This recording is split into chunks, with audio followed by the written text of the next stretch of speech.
Assalamualaikum warahmatullahi wabarakatuh. Waalaikumsalam warahmatullahi wabarakatuh. Alhamdulillahirabbil alamin wa bihi nasta'in ala umuri dunya waddin wassalatu wassalamu ala asrafil anbiya wal mursalin sayyidina wa maulana Muhammadin wa ala alihi wa sahbihi ajmain. Para pendengar radio Aswaja NU Magetan dimanapun Anda berada di seluruh tanah air, alhamdulillah pada malam hari ini kita dapat melaksanakan serangkaian acara dalam peringatan Harlah ke-98 Nahdlatul Ulama. PCNU Magetan sudah merencanakan berbagai kegiatan, dan pada malam hari ini kegiatan kita adalah bincang wakaf dengan mengambil tema wakaf untuk pemberdayaan umat. Alhamdulillah di tengah-tengah kita sudah hadir narasumber yang sangat kompeten di bidangnya, terutama di bidang wakaf. Beliau bernama Kiai Humaidi. Di samping sebagai wakil ketua PCNU Magetan, beliau juga pengurus Badan Wakaf Indonesia Kabupaten Magetan, juga praktisi langsung tentang perwakafan karena beliau sebagai kepala KUA Nguntoro Nadi sekaligus PPAIW atau pejabat pembuat akta ikrar wakaf. Jadi narasumber yang kita hadirkan pada kesempatan kali ini sangat kompeten, dan bagi para pendengar dimanapun Anda berada, bila memiliki beragam pertanyaan tentang wakaf, bisa bertanya langsung melalui Japri atau WA di nomor 081 80595 8989. Saya ulangi lagi di 081 80595 8989. Pada malam hari ini alhamdulillah kita akan membincangkan masalah tentang wakaf, utamanya bagaimana wakaf ini bisa berperan sangat penting untuk pemberdayaan umat. Sementara ini kita sering mendengar persoalan yang sering dibahas adalah tentang zakat, tentang infak, tentang sedekah dan yang lain-lain. Tetapi persoalan wakaf ini cukup jarang untuk dibincangkan. Adapun kalau dibincangkan itu pun masalah biasanya untuk wakaf masjid, wakaf musola dan lain-lain. Padahal sebetulnya potensi wakaf di Indonesia ini sangat besar, dan apabila ini bisa dikelola secara baik dan profesional, manfaatnya untuk umat luar biasa. Alhamdulillah pada kesempatan kali ini kita akan menyapa narasumber kita. Assalamualaikum Pak Yai. Waalaikumsalam warahmatullahi wabarakatuh. Sebelum dilanjut, mohon rasanya terlalu berlebihan ketika panjenengan menyebut saya kiai. Saya bukan levelnya kiai, bukan ustadz, tapi saya santri. Lah makanya tradisi santri itu panggilan yang akrab adalah Kang. Mohon kiai itu kan wah sesuatu yang alhamdulillah jabatan tinggi. Luar biasa begitu tawaduknya beliau ini tidak mau dipanggil sebagai kiai meskipun secara makom ini sudah layak menjabat jadi sebagai kiai gitu ya. Tapi tidak apa-apa lah, ini untuk karena beliau nyamannya dipanggil Kang, ya. Kang Humed gitu ya. Iya, Kang Humed itu aja biar lebih lebih akrab. Oh, lebih akrab. Oke, terima kasih. Saya manggilnya kenjinan Gus gitu ya. Ini Gusnya Gus Nasib apa Nasab? Wah, ini luar biasa nih Kiai Humed. Nggih, alhamdulillah. Alhamdulillah, baik. Ya, alhamdulillah. Kemarin sudah divaksin ya? Alhamdulillah kemarin divaksin dan tidak ada gejala sama sekali. Lemes, ngantuk. Teman-teman itu ada yang ngantuk, ada yang ngilu, nyeri begitu. Cuman saya alhamdulillah tidak ada gejala sama sekali. Meskipun sebetulnya saya ada riwayat asma, tetapi alhamdulillah kemarin itu vaksin berjalan dengan lancar. Dan masih membutuhkan jenengan ini. Amin. Para pendengar yang dirahmati Allah Subhanahu Wa Taala, kembali ke tema kita saat ini akan membincangkan masalah wakaf. Dalam ajaran Islam itu kan wakaf itu juga sering disebut ya. Iya, betul. Potensinya juga luar biasa. Jadi selama ini kalau zakat itu kita sudah tahu lah, ada zakat fitrah, tiap umat Islam tahu dan akan menjalankan itu. Iya, betul. Dan hukumnya juga kalau zakat fitrah kan wajib. Iya. Sedangkan wakaf ini kan persoalannya adalah perkara yang bukan wajib. Iya, betul. Perkara yang sunnah, jadi seakan-akan ya merasa tidak perlu rasa wajib, sehingga hal-hal ilmu tentang wakaf ini jarang dikaji. Iya. Persoalan wakaf. Jadi seperti apa sebenarnya ajaran wakaf dalam ajaran Islam ini? Oh iya. Terima kasih sebelumnya saya sapa kepada segenap pemirsa. Sebelum saya menjawab apa yang Gus Rofi tanyakan kepada kami, tentunya kami ucapkan selamat hari ulang tahun NU yang ke-98. Semoga dengan usia yang cukup dewasa ini menjelang 1 abad, 2 tahun lagi 1 abad. Manusia itu sudah tua, iya, alhamdulillah kita sangat berharap mudah-mudahan kiprah NU di Republik ini khususnya di dunia pada umumnya betul-betul akan semakin Amin, baik, barokah kepada semuanya. Tema kita kan ini muasis gitu. Iya, menalakan mudah-mudahan barokah terhadap kita semua dan umat pada umumnya begitu. Alhamdulillah. Terus pada persoalan wakaf ya? Iya. Oh begini, memang betul apa yang penjenengan sampaikan tadi bahwa potensi wakaf di Indonesia luar biasa, sehingga karena potensi memang sangat tinggi, pemerintah juga memberikan perhatian khusus. Betul. Sehingga pemerintah itu mengupayakan menerbitkan regulasi. Sudah. Jadi perhatian pemerintah itu mulai sebelum merdeka itu sudah ada. Artinya terhadap agama termasuk wakaf prakteknya sudah ada di negeri kita ini. Cuman waktu itu mungkin belum diatur ya. Ya belum diatur. Kemudian muncul PP pertama itu tahun 77. Kemudian terus PP-nya regulasinya bergeser. Pada tahun 2004 itu muncul undang-undang perwakafan. Jadi Undang-Undang Nomor 41 tahun 2004 itu undang-undang terkait tentang wakaf. Sudah cukup lama ya 2004. Lumayan. Kemudian secara teknis untuk aplikasinya terbit peraturan pemerintah nomor 42 tahun 2006. Peraturan untuk menjalankan undang-undang itu, ya begitu.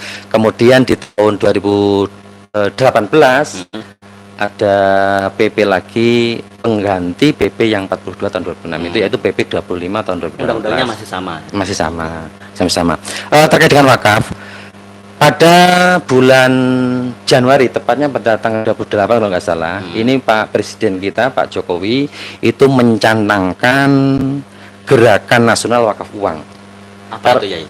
Gerakan Nasional Wakaf itu sepertinya kita kurang familiar ya. Jadi begini, biasanya identik dengan tanah gitu. Kan wakaf itu kan ada wakaf bergerak dan ada wakaf tidak bergerak. Lah, termasuk wakaf bergerak ini diantaranya adalah uang. Nanti barangkali jadi benda yang diwakafkan itu bisa berpindah-pindah tempat. Ya, begitu. Uang bisa, mobil bisa ya? Bisa. Ini dari perspektif undang-undang loh ya. Taruh fikirnya memang di sana masih ada debat-debat, artinya masih ada khilafiyah begitu, sehingga dengan adanya berbagai khilafiyah itu maka hukmul hakim ilzamun wa yarful khilaf. Artinya ketetapan hakim itu sebagai solusi perbedaan itu begitu. Jadi Pak Jokowi kenapa kok mencanangkan gerakan wakaf uang secara nasional itu? Karena ternyata potensi wakaf itu menurut BWI ini potensinya luar biasa. Jadi mungkin para pendengar belum tahu BWI itu apa ya? BWI itu Badan Wakaf Indonesia. Jadi lembaga atau badan yang mengatur wakaf di Indonesia ini namanya BWI. BWI itu strukturnya dari pusat, dari nasional, BWI pusat, kemudian BWI perwakilan provinsi, dan yang paling bawah adalah BWI perwakilan kabupaten. Magetan sendiri sudah Alhamdulillah Magetan ini sudah terbentuk pada akhir tahun kemarin ya. Oh, berarti telat sekali kira-kira. Ya. Magetan alhamdulillah ranking kedua, tapi sayangnya dari bawah. Termasuk panjenengan ini pengurus BWI. Ya, saya salah satu dari pengurus BWI di Magetan. Mohon doa restu para pendengar dan juga pemirsa semuanya, mudah-mudahan BWI Magetan ini eksistensinya semakin nyata. Jelas dekat. Soalnya kan mungkin salah satu syarat untuk wakaf kan mungkin bagi yayasan itu biasanya kan harus punya legalitas dari BWI dan seterusnya.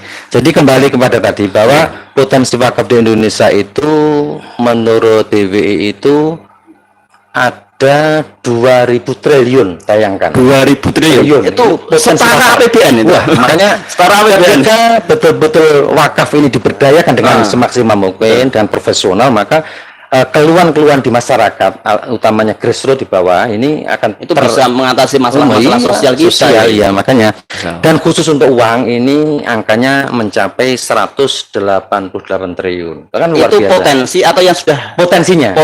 Memang sayangnya sampai saat ini potensi yang demikian besarnya itu belum kita maksimalkan karena terkendala dengan berbagai faktor, diantaranya adalah nadirnya pengelolanya begitu.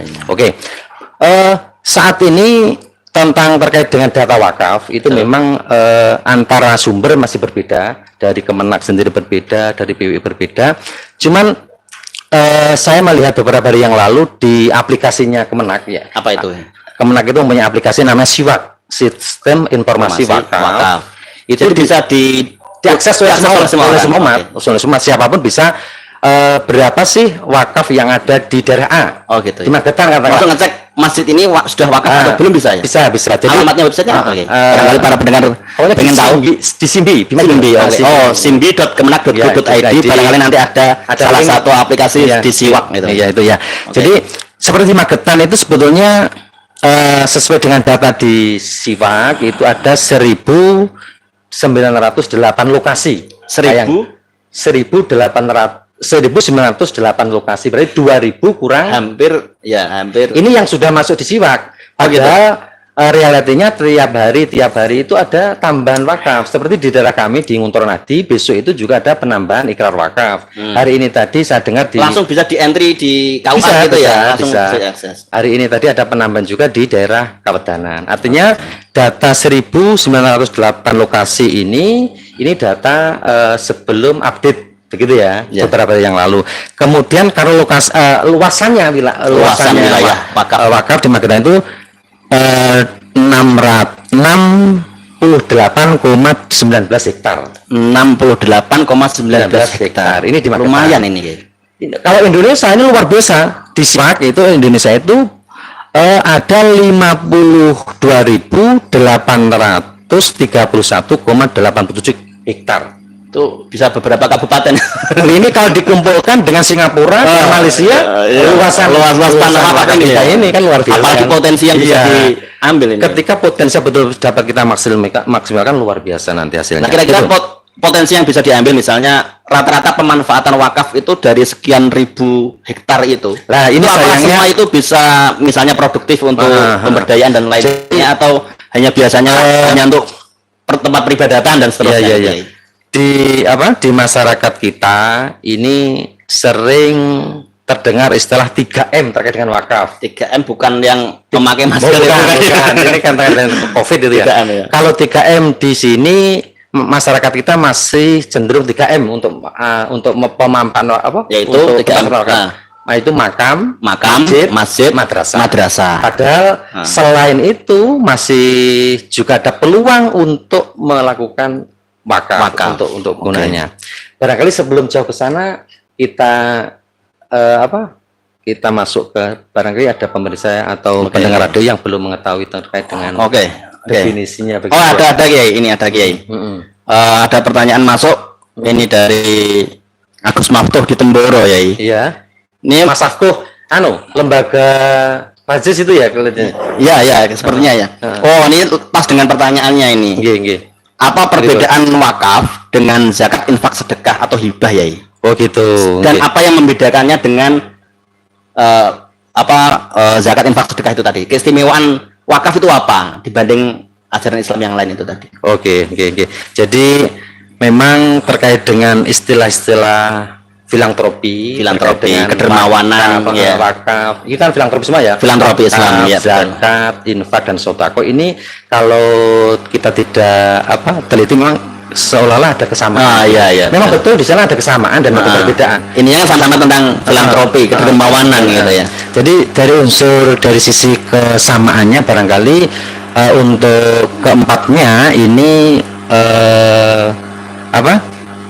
keempat-empatnya ini donasi sosial, transaksi sosial yang tujuannya bukan oriented, bukan semata-mata untuk profit, bukan, tetapi semata-mata untuk limardotillah, untuk taqarrubillah, untuk semakin mendekat kepada Allah dengan harapan dengan melakukan badal itu si pelaku dapat pahala dari Allah sama-sama termasuk ibadah sosial yang harapannya adalah untuk pahala dari Allah Subhanahu wa taala. Begitu. Ini kesamaannya. Kemudian dari sisi perbedaan ini ada kalau saya boleh mengatakan itu ada 3 aspek yang harus dibedakan. Yang pertama dari sisi hukumnya.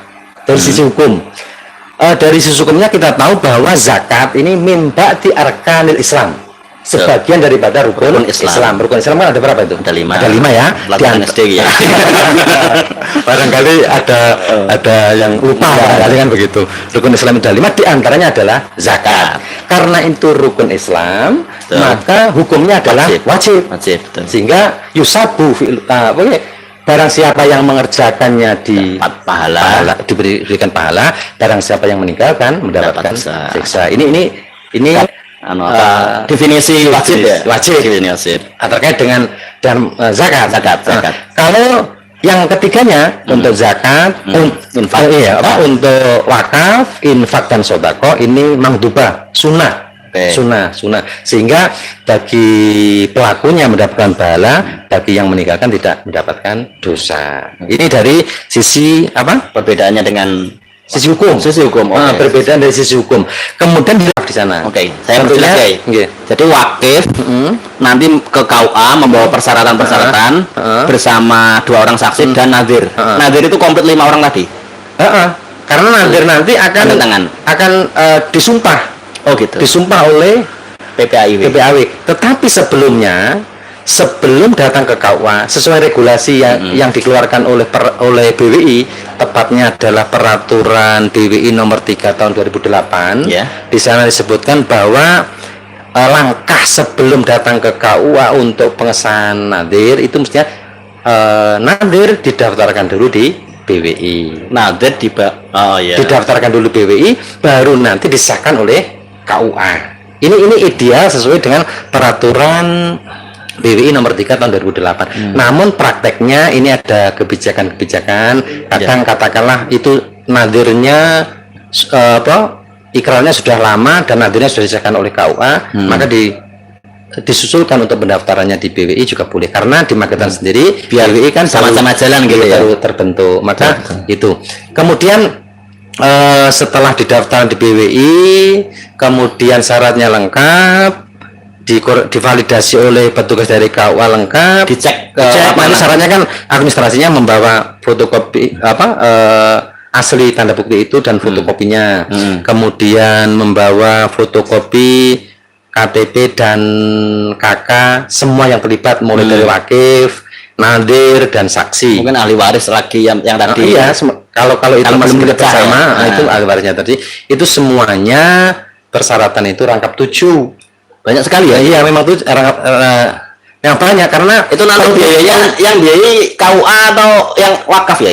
Jadi untuk masyarakat kan saya sudah mau wakaf tanah kok tiba-tiba masih dimintai biaya lagi, itu kan kadang-kadang yang jelas dari KUA itu tidak ada anggaran untuk itu. PPAIW dari PPAIW tidak ada anggaran itu. Mungkin itu saya perlu jelaskan kepada para pendengar. Jadi kepala KUA itu memiliki jabatan tambahan sebagai PPAIW yang mengurusi wakaf. Jadi ada jabatan khusus untuk pengelola pejabat pembuat akta ikrar wakaf, yang itu mesti ex officio sebagai kepala KUA.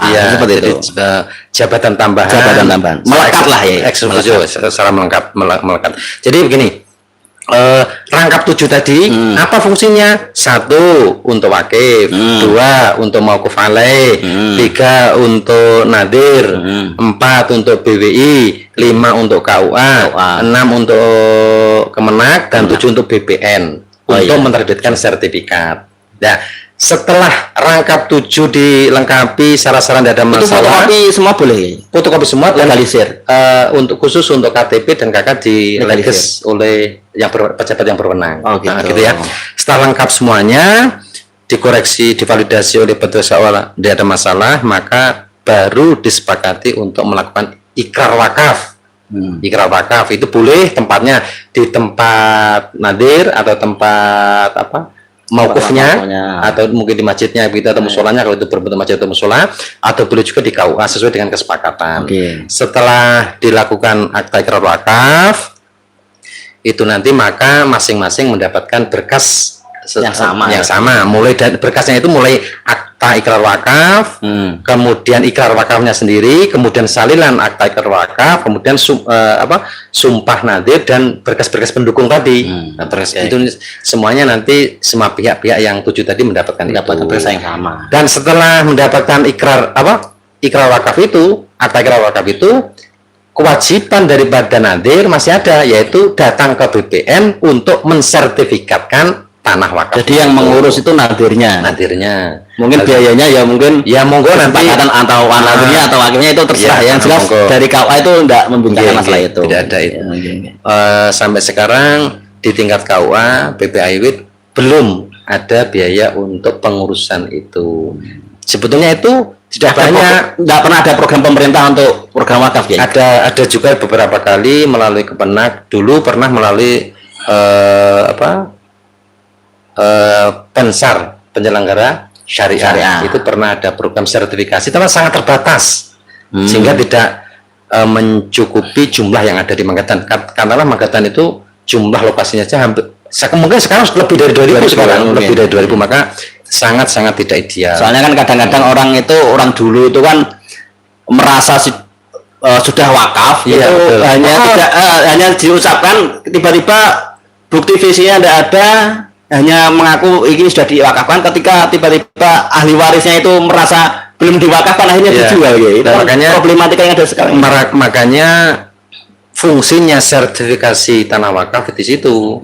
Artinya ketika nanti si wakif sudah meninggal, turun kepada anak cucunya ahli warisnya, Dilala anaknya tidak setuju, mungkin tentang pembagian yang dan sebagainya, itu banyak faktor kan itu. Iya, betul. Apalagi terkait dengan faktor ekonomi yang lemah sehingga mau tidak mau harus minta itu. Mungkin dulu kakeknya kaya bisa wakaf, tiba cucu akhirnya agak miskin mungkin dan akhirnya pengen itu tanahnya. Betul, banyak, dan itu kasusnya banyak di berbagai daerah. Alhamdulillah di Magetan mudah-mudahan tidak ada ya. Ada, saya tahu. Dulu di tempat tugas saya sebelum di Ngontor Ati. Di mana itu? Ya ada pokoknya. Ada, dan alhamdulillah setelah kita negosiasi, kita dialogkan, musyawarahkan, kemudian itu dikembalikan. Sudah lagi. berbentuk masjid ya? Masjidnya mau dijual? Iya, dibongkar gitu. Dibongkar ya, tapi alhamdulillah sekarang sudah dikembalikan kepada masjidnya itu. Itu. Masjidnya beli atau hanya jadi dijual? Sebetulnya waktu itu sudah mau sebagian dibongkar, tapi alhamdulillah sekarang sudah. Cuman alhamdulillah saat ini sudah dikembalikan ke asalnya, biar pahalanya kakaknya yang amanat dari berwakaf itu tadi. Yang wakifnya tadi itu. Jadi kadang orang itu kalau sudah kepepet itu kan ya apa saja mau dijual gitu. Apalagi di daerah kota-kota besar banyak, di Surabaya, Jakarta itu banyak. Malah dimilis lagi gitu. Iya, sudah berbentuk lembaga pendidikan besar. Di sana ada madrasahnya, ada masjidnya, ada bangunan-bangunan yang lainnya, itu diminta oleh ahli waris. Ini tidak jarang begitu, banyak. Maka kuncinya untuk mengamankan harta wakaf itu satu-satunya adalah sertifikat. Kalau sudah di sertifikat wakaf itu seakan-akan dia nggak berhak lagi gitu ya. Nggak bisa sama sekali. Bahkan sertifikat wakaf itu juga di dalam undang-undangnya tidak boleh dijaminkan, apalagi dijual, tidak boleh. Sebelum dilanjut Kiai, barangkali para pendengar ada yang ingin bertanya, saya ulangi lagi lewat di nomor WA di Japri ya, di 081 80 595 8989. Saya ulangi lagi, bagi para pendengar yang ingin bertanya langsung tentang wakaf, bisa bertanya melalui WA di 081 80 595 8989. Selanjutnya Kiai, masalah tadi disebutkan oleh Kiai tadi nadir badan hukum. Iya betul. Sebetulnya itu lebih enak mana atau lebih baik mana, nadir perorangan dengan badan hukum ini? Oh iya. Sebelum saya menjawab, jadi untuk nadir baik itu perorangan ataupun badan hukum secara pribadinya itu ada syaratnya. Yang pertama, nadir itu harus WNI. Ini harus WNI. Oh gitu ya. Tidak boleh nadir wakaf di Indonesia ini adalah WNA, orang negara asing. Kemudian harus Islam. Nadir itu tidak boleh Islam, meskipun wakaf itu boleh dari non Islam begitu kan. Harta wakaf itu boleh dari, jadi orang non Muslim boleh berwakaf. Itu ini meskipun khilafiyah ya, tetapi ada kaul yang mendapatkan begitu. Kemudian harus balik. Jadi nadir itu harus balik, sudah akil balik. Kemudian amanah, yang penting itu. Kemudian mampu secara jasmani dan rohani, artinya kesehatannya normal. Nah, kemudian tidak terhalang melakukan perbuatan hukum.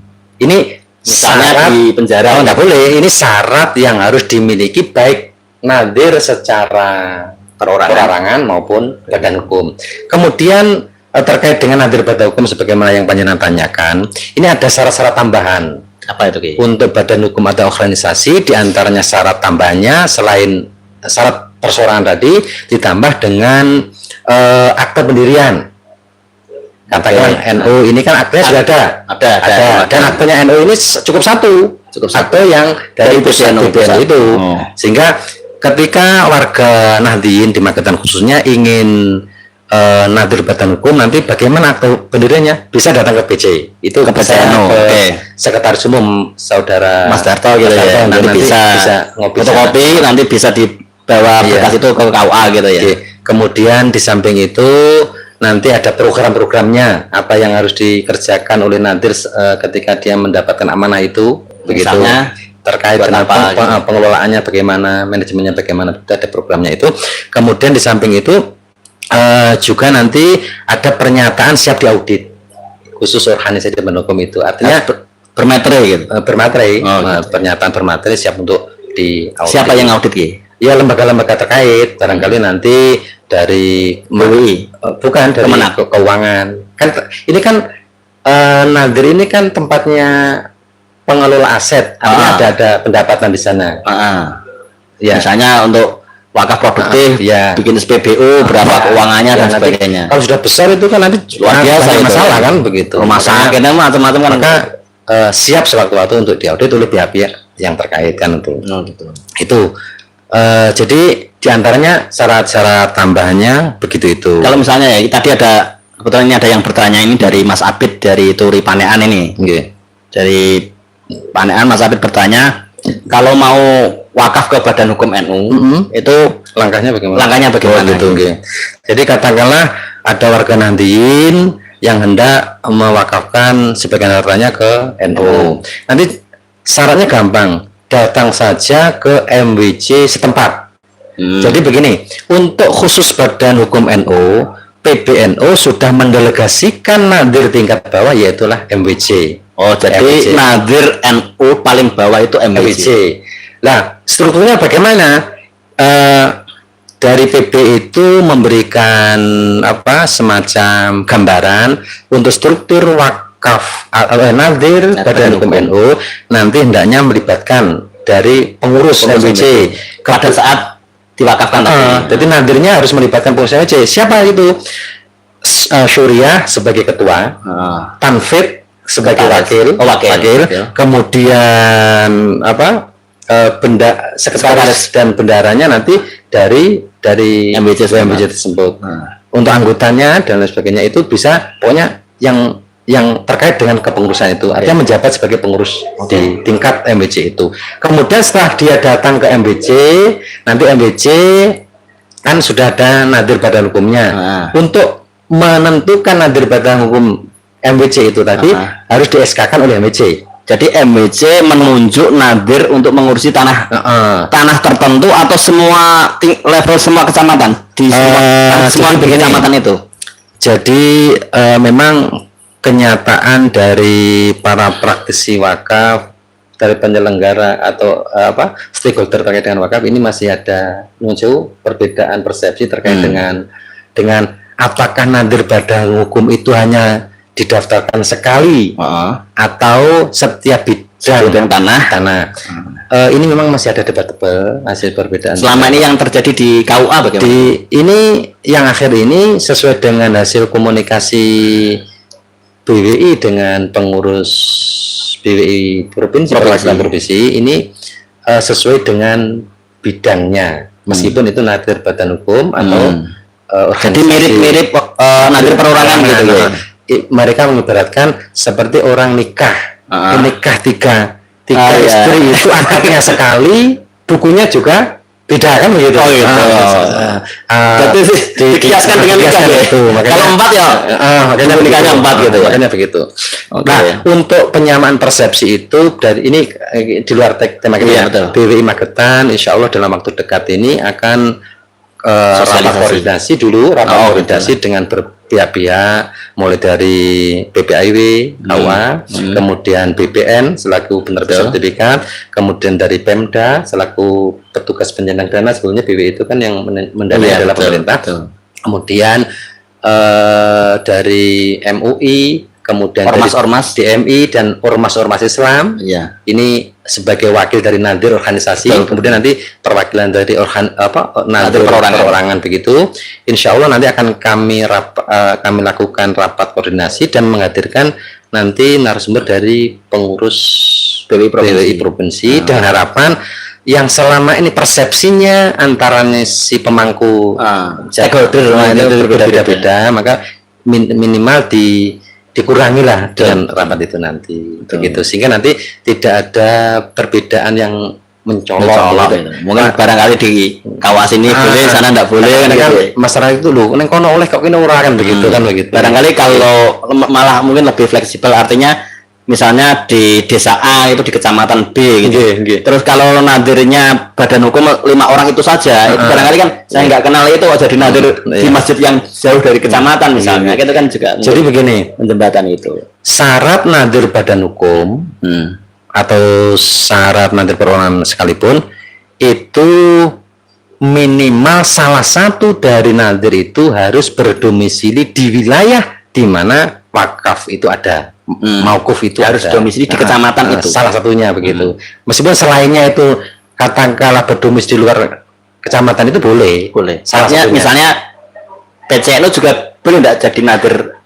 Jadi begini, sesuai dengan dawuh dari PB ini memang nadir itu Pak diamanahkan kepada MWC. Tetapi tidak menutup kemungkinan nanti PC dan PW itu juga bisa sebagai nadir di dalam hal-hal tertentu. Begitu ya.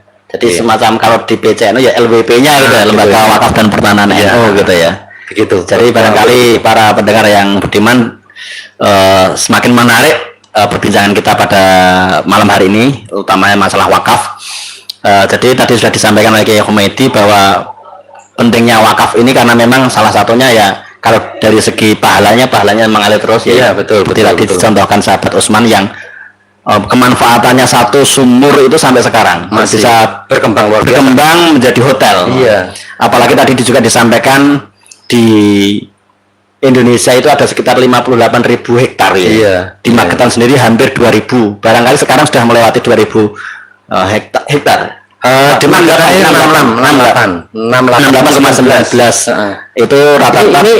Ini belum update. Ini kan setiap saat kan perkembangannya ada. Betul. Ini mungkin sampai ini sudah hampir 70-an mungkin loh ya. Oh gitu, Masya Allah. Ini luar biasa.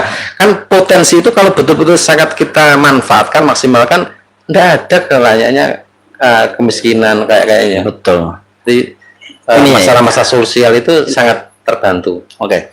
Ini kita ada pertanyaan ini.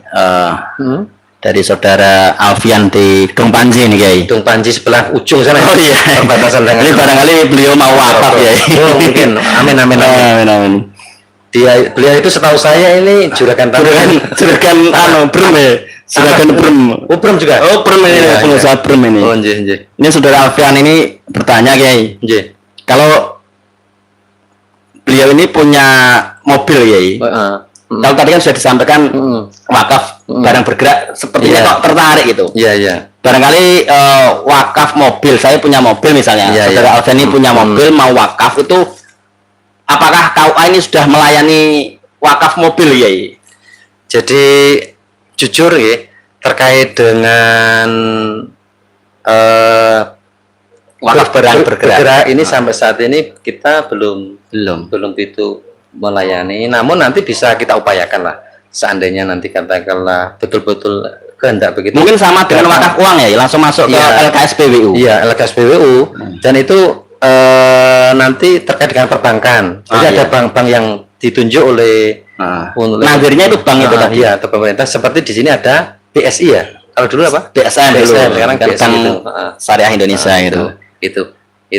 Begitu ya. Barangkali saudara Alfian secara teknis nanti bisa bisa kontak langsung, nanti kita melalui nomor saya tertentu itu. Oke, akan ada masalah-masalah yang berbeda karena selama ini belum apa belum ada kira-kira gitu ya.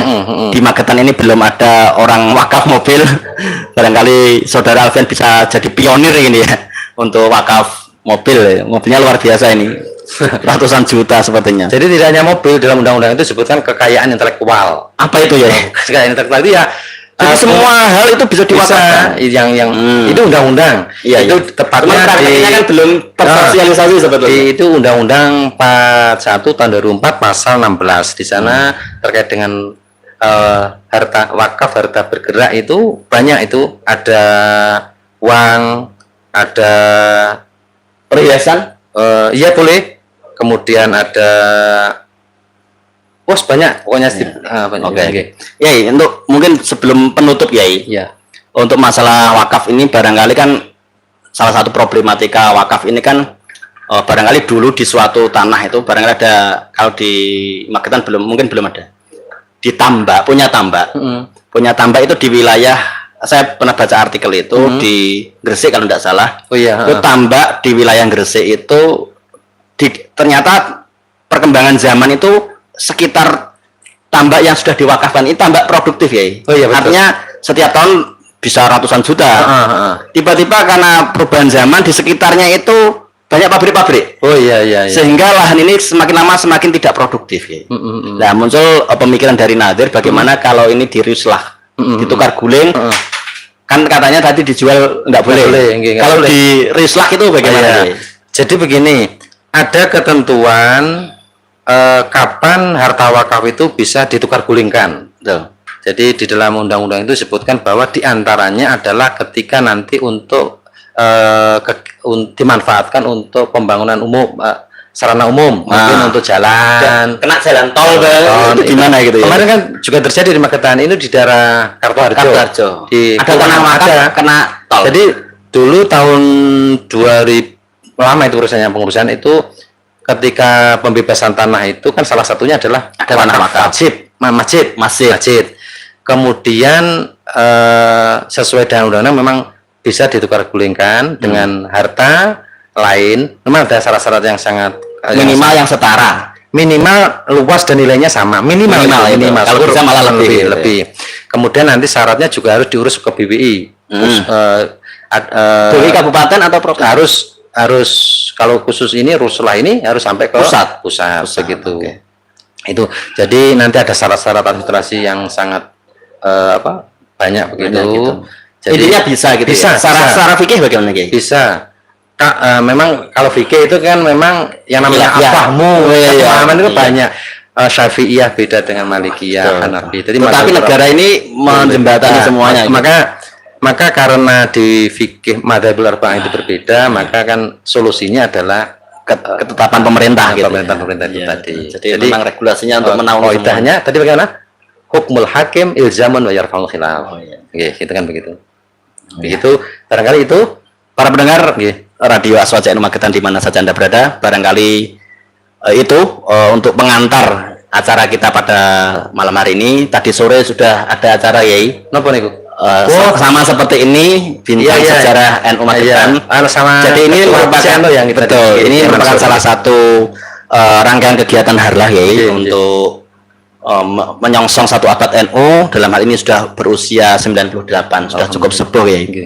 Jadi harapannya dengan semakin bertambahnya usia Nahdlatul Ulama ini semakin membawa banyak kemanfaatan untuk umat seperti itu. Jadi kita juga mengucapkan terima kasih kepada LTN NU Magetan yang sudah memfasilitasi, juga kepada Aswaja Center sebagai pemilik radio ini yang sudah memfasilitasi kegiatan pada malam hari ini. Mudah-mudahan ini bukan yang pertama Yai. Amin. Jangan kapok-kapok diundang Yai. Insyaallah siap. Ini tidak ada besarnya Yai. Demi khidmah NU insyaallah siap. Alhamdulillah. Mudah-mudahan juga membawa perubahan yang lebih baik lah. Jadi kita punya radio ini juga bisa dimanfaatkan betul Yai. Barangkali para pemirsa untuk sesi kali ini kita cukupi karena juga waktu sudah 1 jam tidak terasa. Iya, tidak terasa ini. Padahal bahannya banyak sekali nih. Belum sesuai dengan konsep sebetulnya saya masih banyak yang Masya Allah. Berarti ini harus ada sesi 2, 3 dan selanjutnya. Jadi mungkin nanti kita karena ini nanti juga ada rangkaian harlah itu ada pengukuhan kembali LWP ya. Oh, Oke. betul. Jadi kegiatan Hari ini apa nih, Ko? besok ya. Oh, besok? Besok jam 1:30. Sore berarti nggih. Nggih. Siang. Oh, siang. Nggih. Jadi para pendengar radio Aswajain Magetan yang dirahmati Allah, demikian bincang-bincang kita tentang wakaf pada malam hari ini. Mudah-mudahan ada manfaatnya. Amin, Saya amin. terima kasih Kiai pada kesempatan ini sudah meluangkan waktunya meskipun tadi hujan-hujan. Alhamdulillah sudah bisa hadir. Terima kasih juga kemarin ya sponsornya tumpengan kemarin di Gandu ya. Oh, maaf. Kita terima kasih sekali Ya, karena ziarah muharik. ziarah muharik. Saya tidak bisa ikut serta karena ada yang lain. Tetapi panggangnya ikut ya, sudah sampai dan sudah memberi banyak manfaat. Jangan kapok-kapok ya ini. Amin. Para pendengar radio Aswajain Magetan yang dirahmati Allah, demikian bincang kita. Nggak selesai ini sudah mau ditutup. Tapi saya pesan dulu kepada warga Nahdien. Oh ya, silakan. Hanya pendek Oh, saja. ya. Sebagai penutup. Jadi barangkali kepada segenap warga Nahdien yang sudah berwakaf sampai saat ini belum diproses baik ikrar wakafnya atau sertifikasinya, nanti secara teknis ketika ada masalah bisa koordinasi langsung ke LWP. LWP siapa ya? Kelihatannya Gus Rofi kelihatannya. Itu orangnya mana ya? Mudah-mudahan dengan koordinasi yang baik antara LWP dengan masyarakat utamanya warga Nahdien yang berwakaf itu nanti akan mampu memberikan solusi yang selama ini kendala kita ini adalah di sertifikatnya itu. Maka ya. sebagai penjembatan fasilitator nanti LWP mohon dapatnya betul-betul proaktif kepada warga Nahdien yang setelah mengikhlaskan sebagian hartanya untuk diwakafkan ini. Alhamdulillah. Jadi begitu, mohon betul-betul diluangkan waktunya karena LWP ini garda terdepan untuk penyelamatan aset. Masya Allah. Luar biasa nih Kiai Humaidi. Tetapi jangan dianggap itu tidak ada apa-apanya. Wah, nilainya luar biasa insya Allah. Tapi bisa dirupiah. Masya Allah. Langsung pahalanya akhirat ya. Amin. Terima kasih juga para pendengar di radio maupun pemirsa di YouTube maupun Facebook. Demikian bincang-bincang kita pada malam hari ini.